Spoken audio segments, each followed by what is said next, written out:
Good morning, Internet, and welcome back to the reading of the Master List of Logical Fallacies with Alan Muliger, Bryce Barnett, and Sarah Leff. Today we're covering number 91, Overgeneralization. Let's dive in. All right, here we go. Overgeneralization. Also, hasty generalization, totus pro partus fallacy, and the Merological fallacy. A fallacy of logos, where a broad generalization that is agreed to be true is offered as overriding all particular cases, particularly special cases requiring immediate attention. Example: Doctor, you said that this time of year a flu vaccination is essential, but I will counter that all vaccinations are essential, implying that I'm not going to give special attention to getting the flu shot. Or attempting to refute Black Lives Matter by replying all lives matter, the latter undeniably true, but still a fallacious overgeneralization in that specific and urgent context. Overgeneralization can also mean one sees a single negative outcome as an eternal pattern of defeat. Overgeneralization may also include the pars pro toto fallacy, the stupid but common, that's interesting, that's an objective word, stupid, the stupid but common fallacy of incorrectly applying one or two true examples to all cases. Example: a minority person who commits a particularly horrifying crime and whose example is then used to smear the reputation of the entire group, or when a government publishes special lists of crimes committed by groups who are supposed to be hated, example, Jews or undocumented immigrants. Famously, the case of one Willie Horton, who's successfully used in this manner in the 1988 American presidential election to smear African Americans, liberals, and by extension, Democratic presidential candidate Michael Dukakis. See also the fallacy of zero tolerance below. Cool. Okay. Do you want me to say a couple things and then we'll pass it around? Okay. This is interesting. I I see this one used a lot, and in particular, I like when it said overgeneralization can also mean one sees a single negative outcome as an eternal pattern of defeat. So to me, that this feels like often used with like life's a bitch or it is what it is. It's like these auto hypnotic phrases that people use to essentially like continue to point at the idea of things will never get better. It's never going to improve. There's no way it could improve. I'm going to stay in a perpetual state of defeat. So that really kind of hit home for me on that one. Uh, the interesting example on here, the Black Lives Matter versus All Lives Matter thing. Um, my and I'm sure, I have no doubt that I'm gonna get people poking at me on this one, but it's one of those, and they'll be saying I'm super privileged. That's the only way I can say this. Like I can already hear like the stuff coming at me already. But the whole like Black Lives Matter versus All Lives Matter thing, I've ne- like I've never I've never supported either. Like either, to me it's this battle of like this side or that side, and I've found that anytime two sides get established on anything, it overshadows truth as a whole. It's like because people get so when all of a sudden fictitiously two sides get established, it's like you can all of a sudden overgeneralize like on everything. And it's just like, you could literally have two people shouting back and forth at each other in various ways. Black Lives Matter, all lives matter, Black Lives Matter, all lives matter. And it would just be an infinite argument just on those two things. And so, yeah, that to me, it's like anything that puts an or in between two things, I'm always like, yeah, it's a hard no for me because I think it leaves a lot of room for this fallacy to get done. Um, Do you mind if I touch on that one? yeah, go for it. Because I have thoughts when I was first hearing Black Lives Matter, I first heard it in like 2014. Yeah. as a slogan. And I'll just say who it was because I think they are wonderful. Um, Willow Wallace, one of my friends, just posted on Facebook like Black Lives Matter, and I'm like, interesting like slogan. I'm curious how people would react, and a lot of people are like, well, don't all lives matter? And Willow is like, of course, but like the the problem is that a lot of people think subconsciously, indirectly, that Black lives don't matter maybe as much. And so it's not saying that Black lives matter more than everybody else. It's just that they matter too. Black lives matter too, Yeah. is what it's saying. In the same way that feminism is not women are better than everybody else. It's hyper focusing on, hey, we need to help this demographic.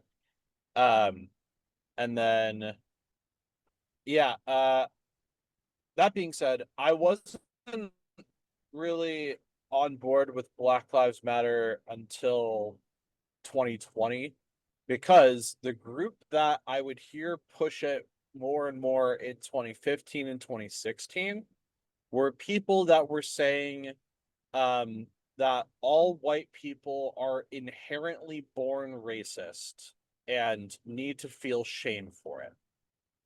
And Yeah. I'm like, I'm not with that. I'm Yeah. not with that one. Uh, I'm not liking that. Yeah. Uh, since 2020, I've not heard that part of it Yeah. ever, not even once. Yeah. So I think they got rid of that, at least the formation behind it, and it's Yeah. just to say Black Lives Matter too, as well. Um, and for that, yeah, because it's and then the fallacy is saying that yeah, of course, all lives matter, but it's just like the example before with the flu shots. Um, you are diminishing the importance of what is trying to be said here by just stating, well, all lives matter, so we shouldn't focus on Black lives at all. Right. Right. Right. Well, that's the problem, right? So that's Yeah. all. That's my thoughts on that part. I didn't mean to interrupt you. Whatever other thoughts you had on that. Let's.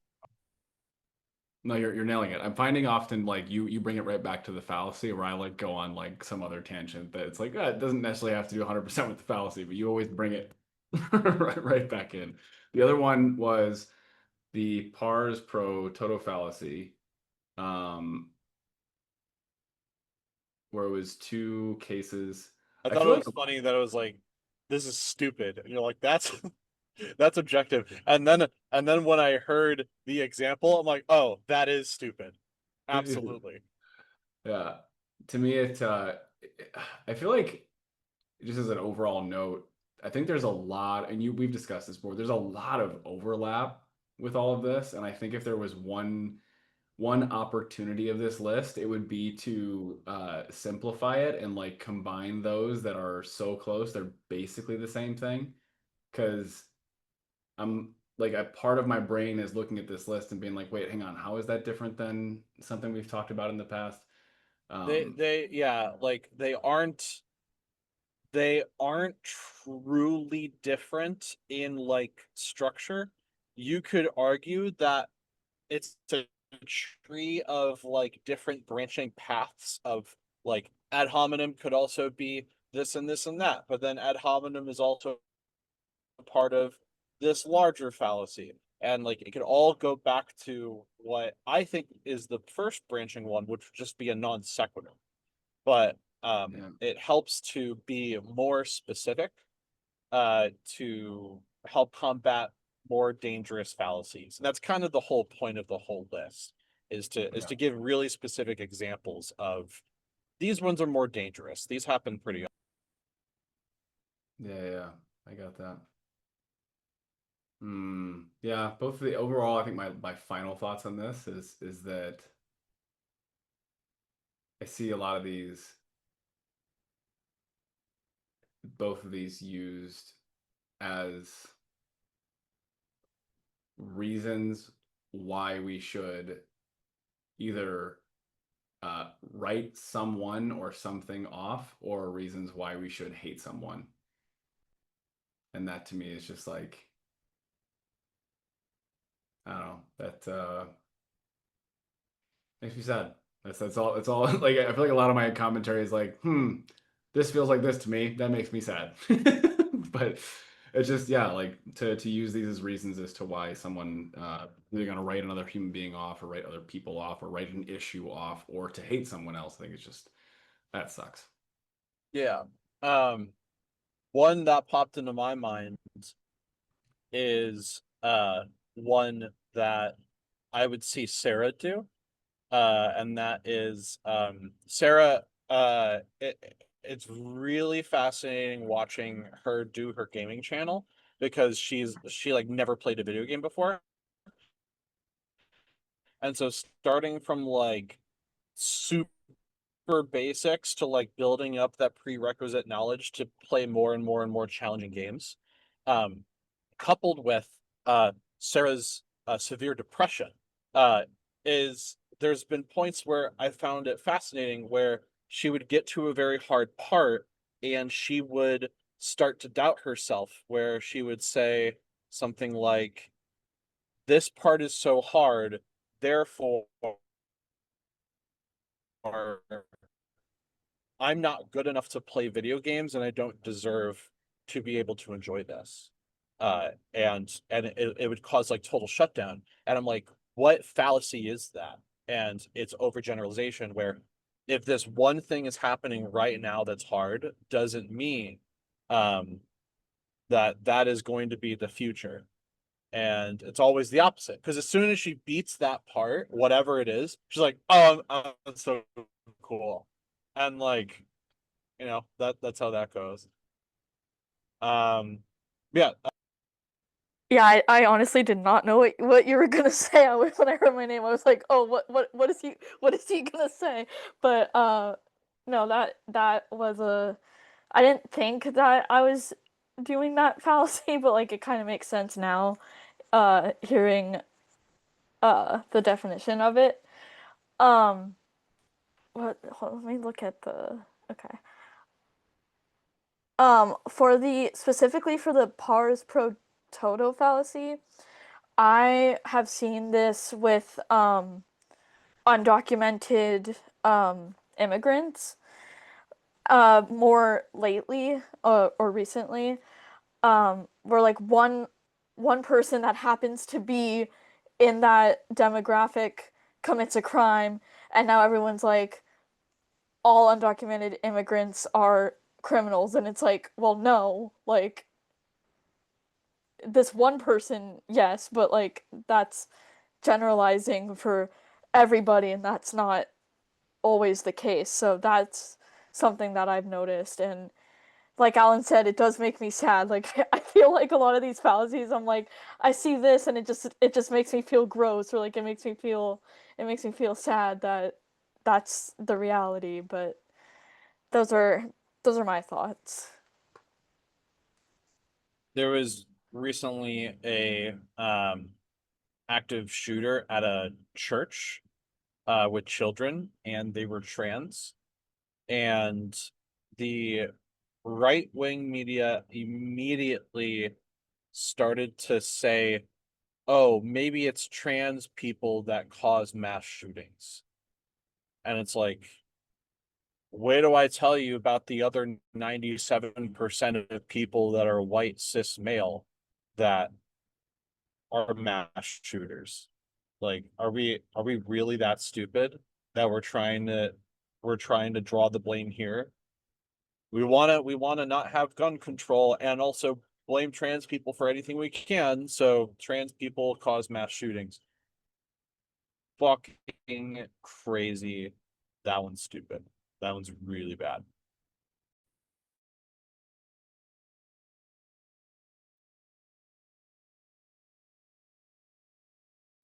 Yes. Yeah. Thanks, Alan. You're welcome. But I think it's important to remember too that they're like, unfortunately, right? Like mass media doesn't matter on either side. Their agenda is views, and so what their agenda is on either side is generate fear as quickly as humanly possible. And if they can generate fear and anger quickly, then they maintain their viewership. And so it's like I think it's important to remember that like although that point is stupid and is not the right point to make. I think it's also important to remember that genuinely, I mean this, that it's actually very intelligent. They're not doing it ignorantly. It's being done intentionally, just as much as on the left things are done on the far left things are done intentionally to garner as much fear and anger as possible because that maintains viewership, it maintains purchasing, all this stuff, right? So um, the I that might be correct. I would love to see something on the left that we could say is like the deliberate intent to cause harm using a fallacy, I would argue is malice. And I would definitely agree that blaming mass shootings on trans people is absolutely malice. Because there's no way you actually think that. That anybody actually thinks that. Uh, but if you're saying the same thing happens on the left, maybe I would just love an example because if we're saying that we should back that yeah. up. Yeah. So it's done, I believe it's done in different ways, right? Like harm can be contributed in different facets. So if we have on the right, they're going to be causing fear and anger towards certain people. Okay, that's on their side of the aisle. But what's normal, I believe, on the left side of the aisle is really common and normal to make claims that men and women are exactly the same. It's like, nope, there's no difference between men and women, or there's no difference between um, there is no such thing as an example, a difference between things like direction, strength, certainty, power, motion, and surrender, peace, calm, let go. These two things, there is no difference. They're all the same thing. They're all part of the same ecosystem. And therefore, we're all in neutrality. And to me, there's that also causes huge amounts of harm. Yeah. Uh, I I would love to know what side on the left has said that because to my understanding, that is a right straw man of what the left is saying because the left typically likes to celebrate the differences between men and women, and primarily if they were saying that men and women are the same, then how are they also simultaneously the ones that are are pushing for trans people to be valid when there's so many differences between men and women that need to be there for trans people to have their specific identities. So yeah, I don't think the left is trying to say that men and women are different or that they are the same. I actually think that is a straw man of the right of the left, to So my in a understanding, more, yeah, unless yeah, yeah. you have something that says otherwise. Again, to me, it's like I personally believe it's more subtle. So of course, like if you say something that is outright easy to argue with, or is like outright something that like again example at face value, like if you get most people when they argue with each other, they don't try to deliberately say something that's easy to refute. They mostly will try to say things in certain ways that get an agenda across, but also maintain their correctness in an argument fashion. So, as an example, let's see if I can come up with an example in this. Okay, so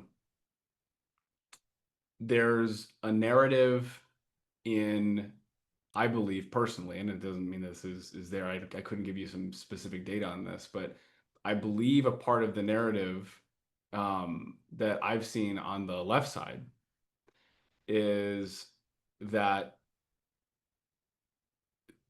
basically that men and women in the workplace deserve to do the same jobs, deserve equal treatment, etc. And at the same time, I believe that just on a physiological standpoint, that people who are born male, typically, not always, to be clear, not always, but typically are built with more muscle mass. They're typically built with a more robust structure for lifting things, etc. And so, example in construction, that is largely a male. And again, I want to be really clear here. Like I'm talking about sex, designed, assigned sex here. It is usually a male dominated field. And so, and what you have is you have people outside sweating their asses off, lifting things, heavy machinery, whatever, shoveling, like all these different types of jobs, right? And you don't see droves of women going into that job. But what the agenda that the left would say is that, well, that isn't real. Any woman can do that job just as much as a man could do it. Okay, but then why aren't they? Like, why isn't that happening? And then when you get into that question, I believe that that's where it starts to get foggy and there's less explanation. It's like, well, because they would choose not to do it. Or like, well, why not then? Is it just because of conditioning? Is it just because we were taught that? Were they all indoctrinated? And so, but the truth is it would be better if 50-50 split in every single job in every single industry. Would that be the better way to do it? I don't know. So to me, it's not necessarily like I believe that ambivalence, neutrality, and confusion is just as much of a crime as hatred and fear. Hatred and fear causes people to do things that harms another. But ambivalence, confusion, and neutrality causes people to do nothing. And it's like both of these things are harmful outcomes. Does that make that's how I look at it personally. Yeah, for sure. Um, if this was just like we're hanging out kind of conversation, I would just be like, okay, interesting. But because I am publishing this on my science communication channel, I do feel a responsibility. I do need to address this one as well. Do it. Okay. I think this is actually also a straw man of the left from the right, because typically the left is saying that for the same work, um, women deserve equal pay. And to my understanding, the statistics show that that itself is the case for the same work, that women are getting paid less. Not that they're necessarily doing a worse job. It's for the same job, for the same amount of work. They're getting paid less on average. And then it is the right's response that they would say an example like that. Well, they're not physically strong enough to do it. And it's like, well, why don't they want to do it? I think that is actually a right wing straw man of a left position again. So to me, I don't disagree with the wealth discrepancy. And I want to be clear, the point of my argument here, or what I'm sharing, it is not to specifically target and point fingers at the left to say that the left is doing this and doing that and they're wrong, etc. The primary thing that I'm trying to get across is the point that I named there at the end. And by the way, if I don't have the right sources and the right science and the right things to back it up, Yeah, I agree with your point that like both sides absolutely do the fallacies. I was just we just had one example where the right, we could argue, is being deliberately malicious. yeah. And then it was said that the left also does deliberate malicious with a fallacy. Maybe I would, if they did, I would love to hear it, and I would be the first one to be like, hey, leftists, stop doing this. Um, Yeah. yeah, I would love to see it. Someone put in the comments. Um, we Yeah. if you have it, if you have an example, Yeah. I would To love to be hear it. yeah, to be Cool. crystal Any clear, last thought on generalization? yeah, to be crystal clear, and to acknowledge this and to make sure that like what I'm saying is coming across correctly here. The primary argument that I'm saying is that I believe personally On the far right, fear and anger is a consistent agenda. On the far left, I believe neutrality and ambivalence, and the next fallacy we're about to hop into, is a consistent agenda on the far left. And I believe that inflammation and neutrality are equally not good.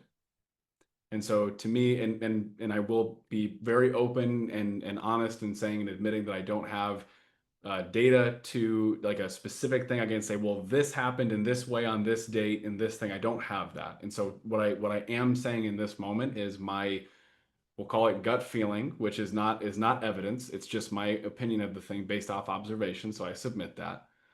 But it's not about trying to point at somebody saying doing wrong or this or that or whatever. I don't have an intention to do that. It's for me really at the end of the day being like, hey, to me, neutrality and inflammation, both of which are not good things. Very good. This was an awesome one.